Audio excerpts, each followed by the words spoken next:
મારી યુટ્યુબ ચેનલમાં આપ સૌનું સ્વાગત છે। હું હર્ષાબેન કટકિયા। જય બાબા સ્વામી, જય ગુરુદેવ। આજે આપણે બનાવવાના છે રાજસ્થાની ચટણી। કારણ કે રાજસ્થાની ચટણી છે ને અમારું મકાન ભાડે દીધું હતું, રાજસ્થાની રહેવાય, તેણે મને શીખવાડીશ તો હું તમારી હારે શેર કરું તો તમે જોવો। હાલો આપણે બનાવી રેસીપી। એના માટે આપણે ગેસ ચાલુ કરીશું અને ઉપર કઢાઈ મૂકી દઈશું।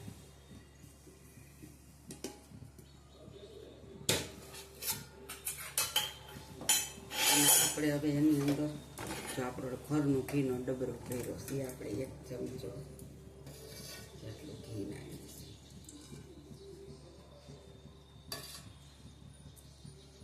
આપણે 2 ચમચા ઘી નાખ્યું છે એના માટે।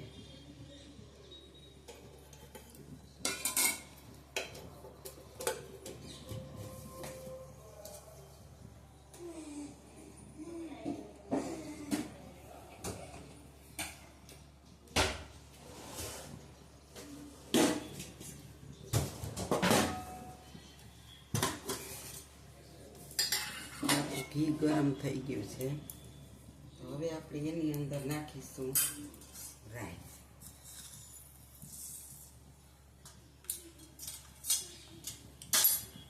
રાઈ નાખીશું અને જીરું નાખીશું। જીરું ને રાઈ થોડાક વધારે ચડિયાતા નાખશું આપણે। એને આપણે હવે તડતડવા દઈશું થોડા।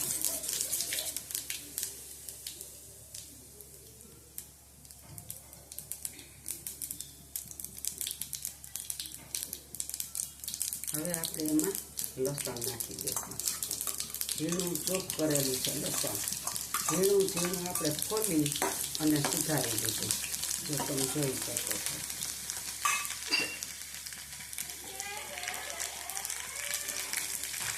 હાલો, તો આપણા લસણ ને બધું તપડે ને ત્યાં આપણે લસણ નાખ્યું। હવે આપણે આની અંદર મસાલો પલાળીશું। આપણે આની અંદર ડુંગળી નાખી દઈશું।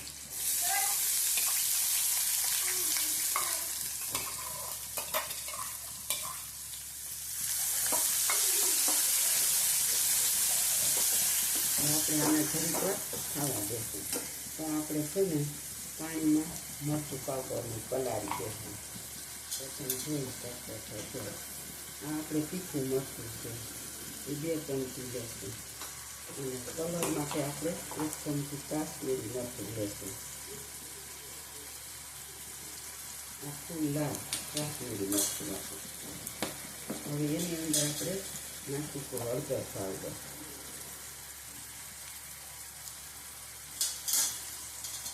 ધાણા જીરું પાવડર,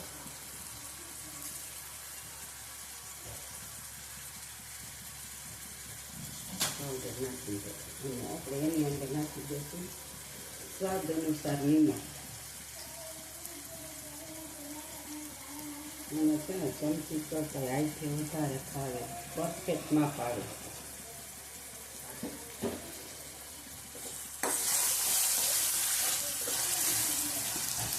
હવે આપણે આની અંદર ડુંગળી નાખી, લસણ નાખ્યું અને હવે આપણે એટલા મરચાં સુધારેલા નાખી દઈએ।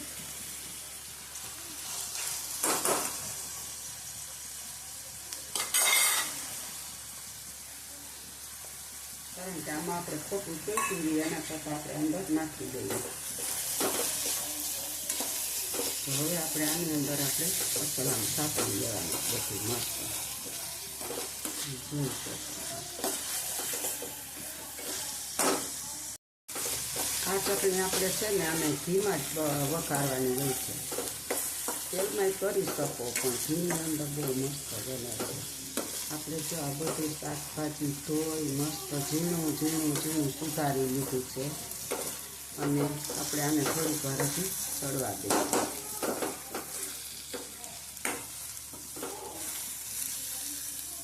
ઘણું બધું આમ ચોળવાઈ ગયું છે મસ્ત, તમે જોઈ શકો છો। આપણે હવે ગેસને ફાસ્ટ કર્યો, અત્યાર સુધી ધીરો હતો। અને આ ચટણી આપણે છે ને રાજસ્થાની લોકોની સ્પેશિયલ ચટણી છે. એ શાક પણ ન બનાવે. આ ચટણી છે ને ભાખરી આયરે, પરોઠા આયરે, પછી રોટલી આયરે, બાજરાના રોટલા આયરે, બધા આયરે આ ખવાય. શાકની જરૂર ન પડે એવી ચટણી બને છે. તો તમે જોઈ શકો છો. મારી આગળ લાલ અને લીલા બે મરચાં હતા, એટલે મેં 2-3 લાલ નાખ્યા અને 4થી 5 લીલાની કટકી કરી. ગમે એક હોય તો આવે, પણ મારી આગળ 2 હતા એટલે મેં 2 મરચાં સુધાર્યા, લાલ ને લીલા.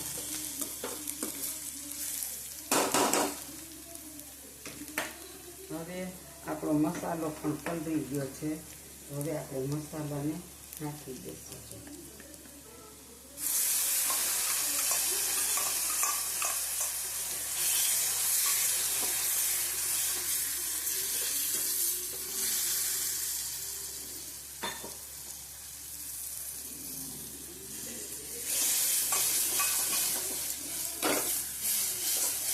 આપણે આને પણ ઘી ઉપર આવી જાય ને ત્યાં સુધી ચોળવી લેશું.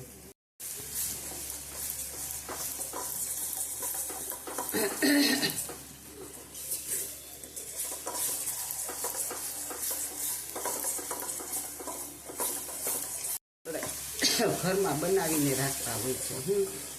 કોઈને અમુક શાક ન ભાવતું હોય તો શાક આયરે ખાય, પછી ભાખરી પરોઠા આયરે, અને શાક ન બનાવવું હોય ને તો પણ ચાલે.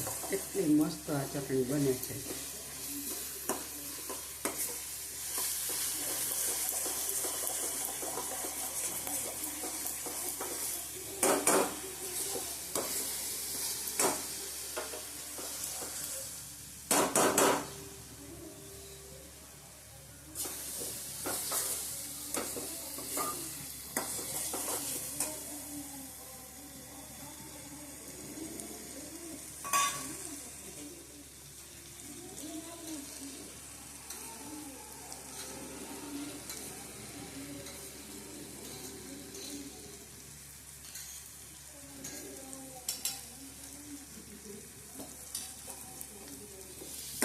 જો આપણું ઘી બધું ઉપર આવી ગયું છે, તમે જોઈ શકો છો.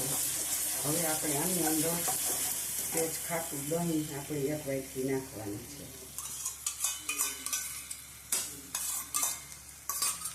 એકદમ ચલાવવાનું, એટલે દહીં આપણું ફાટે નહીં, અને હજી ચટણી મસ્ત બની જશે.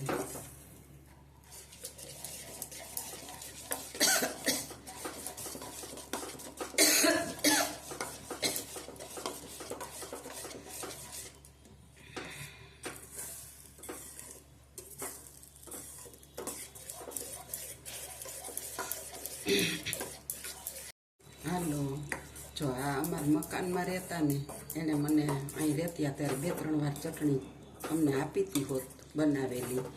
પછી મેં એને એકવાર કીધું, મેં તો અમારી ઘરે તમે બનાવી દો ને. પછી મને આજે એવો વિચાર આવ્યો, મેં તો લાવને આ ચટણીની રેસીપી શેર કરું. એ કે અમે તો બેન ગમે એ હોટલમાં જમવા જઈને તો અમારે આ ચટણીના પીસ છે જ ધાબા ઉપર. કે મેં ઠે તો અમને ભાવી એટલે અમે બનાવી. તમે આમાંથી મરચાં, ડુંગળી બધું સ્કીપ પણ કરી શકો. ઓછું નાખવું હોય તો ઓછું ન ખાય, ઝાઝું નાખવું હોય તો ઝાઝું ન ખાય. જો આપણે દહીં વાટકી 1 નાખ્યું છે, અને ડુંગળી, મરચાં, કોટકી બધું આપણે ઝાઝી ચટણી નાખ્યું. જો તમે જોઈ શકો. આને ચલાવતું જ રહેવાનું, તેલ ઉપર આવે ને ત્યાં સુધી.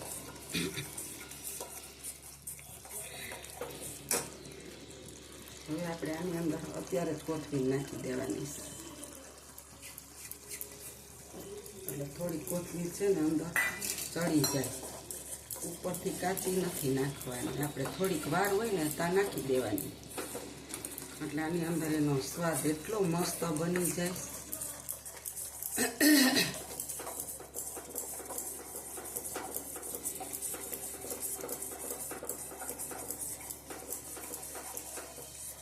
હવે આપણી ચટણીનું ઘી થોડું ઉપર આવવા લાગ્યું છે, અને કોથમીર પણ અડધી ચડી ગઈ છે અંદર. હજી કોથમીરને અંદર ચડવા દેશું. ઘી હાવ ઉપર આવી જશે આપણે.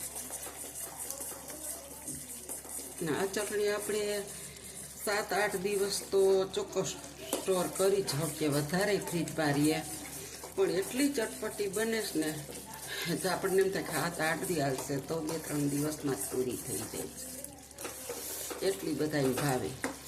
આ ચટણી હોય તો શાકય ઓછું લે, એટલી ચટણી મસ્ત બને. તો તમે આવી રીતે બનાવજો ચટણી, આ રાજસ્થાની ઢાબા સ્ટાઇલ ચટણી, અને બનાવી ખાઈ અને સ્વાદ ચાખી અને પછી કોમેન્ટમાં લખજો કે આ ચટણી કેવી બની ખરેખર, એમ કે બહુ મસ્ત લાગે. આ ચટણી હોય ને તો તમને શાક કરવાનું મન નહીં થાય. જો આ રેસીપી તમને સારી લાગે તો મને કોમેન્ટમાં લખજો, અને લાઈક શેર કરજો, કે લાઈક બટન દબાવવાનું ભૂલતા નહીં, અને સબસ્ક્રાઈબ કરી લેજો એટલે મારી રેસીપી તમને પહેલાં મળે.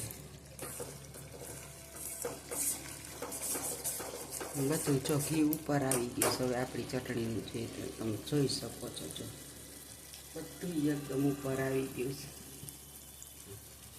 મસ્ત છે.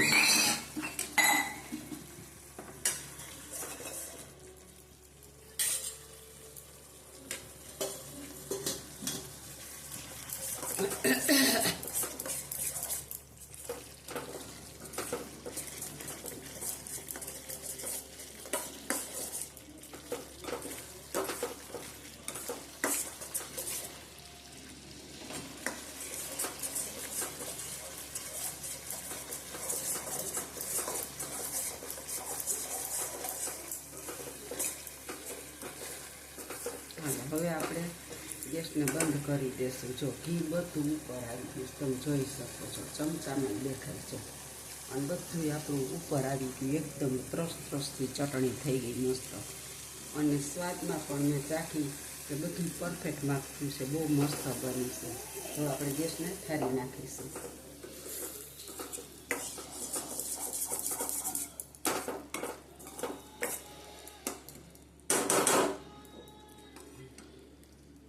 જો આપણી ચટણી તૈયાર થઈ ગઈ, ગેસને ઠારી નાખ્યો. જો મારી ચટણીની આ રાજસ્થાની ઢાબા સ્ટાઇલ ચટણીની રેસીપી સારી લાગે તો લાઈક કરજો, શેર કરજો, બે લાઈક બટન દબાવવાનું ભૂલતા નહીં, અને બનાવજો તમે ચોક્કસ એક વખત ઘેરે. શાક ન બનાવવું હોય ને ત્યારે, અને ભાખરી, પરોઠા અને બાજરાનો રોટલો, રોટલી સાથે પણ તમે આ શાક ન હોય તો ખાઈ શકો. અને કેવો ટેસ્ટ આવે છે મને ચોક્કસ કોમેન્ટમાં લખજો બનાવીને, અને કોમેન્ટ કરજો કે સારી થઈ કેમ થઈ. લાઈક કરજો, શેર કરજો, બે લાઈક બટન દબાવવાનું ભૂલતા નહીં. આવજો. જય બાબા સ્વામી, જય ગુરુદેવ. બતાવું આપણી ચટણી ઠરી ગઈ, એને 5 મિનિટ થઈ, અને જો બધું ઘી ઉપર આવી ગયું, અને એટલી ચટપટી મસ્ત ચટણી તૈયાર થઈ ગઈ. જો તમે જોઈ શકો છો કેટલી મસ્ત બની છે. જોતાં જ ખાવાનું મન થઈ જાય છે ને, કે ઝટ બે બટકામાં ખાઈ લે, એટલી મસ્ત બને છે.